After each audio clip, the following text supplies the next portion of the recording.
네, 경찰국과 지역사랑 상품권 예산이 오늘 소관 상임위인 국회 행정안전위원회를 통과했습니다. 진통을 거듭한 끝에 여야가 접점을 찾은 건데 다만 윤석열 정부 핵심 사업 예산을 두고 여야 대치가 이어지고 있는 만큼 내년도 예산안을 둘러싼 파열음은 당분간 계속될 것으로 보입니다.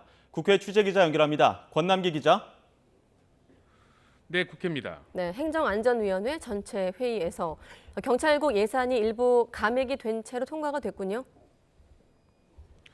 네, 그렇습니다. 국회 행정안전위원회는 오늘 오후 내년도 행안부 경찰국 예산을 애초 정부 예산안에서 일부 삭감에 통과시켰습니다. 앞서 행안위 예산소위에서 민주당 단독으로 전액 삭감한 것을 여야 합의로 되살렸습니다. 민주당 이재명 대표가 적극 추진하는 지역사랑 상품권 발행 지원 예산도 정부 원안에선 전액 삭감됐지만 국회 행안위에선 5천억 원으로 의결했습니다. 제1순위로 노인 일자리 예산 복구, 또 지역화폐 예산 복구, 또 주거 지원 예산 복구 등 많은 것들을 들고 있습니다. 네, 행안위의 핵심 쟁점 예산은 여야가 접점을 찾았지만 이게 끝이 아닙니다. 용산공원 조성 등 여야가 신경전을 벌이는 사업 예산이 한두 개가 아닙니다. 여당인 국민의힘은 예산 칼질을 통한 민주당의 대선 불복이 도를 넘고 있다며 비판을 이어갔습니다. 더불어민주당은 문재인 대통령이 지켜내지 못한 탈청와대 공약을 윤석열 대통령이 이루어낸 것이 아직도 못마땅하고 배가 아픈 모양입니다. 네, 반면 야당은 대통령실이 심사도 하기 전에 준예산을 검토하는 등 노력도 없이 다수 야당의 책임을 떠넘기고 있다고 반발했습니다.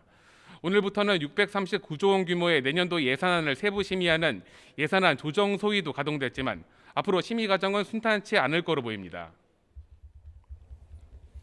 네, 이태원 참사 진상규명과 대책 마련을 둘러싼 정치권 상황도 전해주시죠. 네, 오늘 4선 이상 민주당 중진 의원들이 김진표 국회의장을 찾아갔습니다.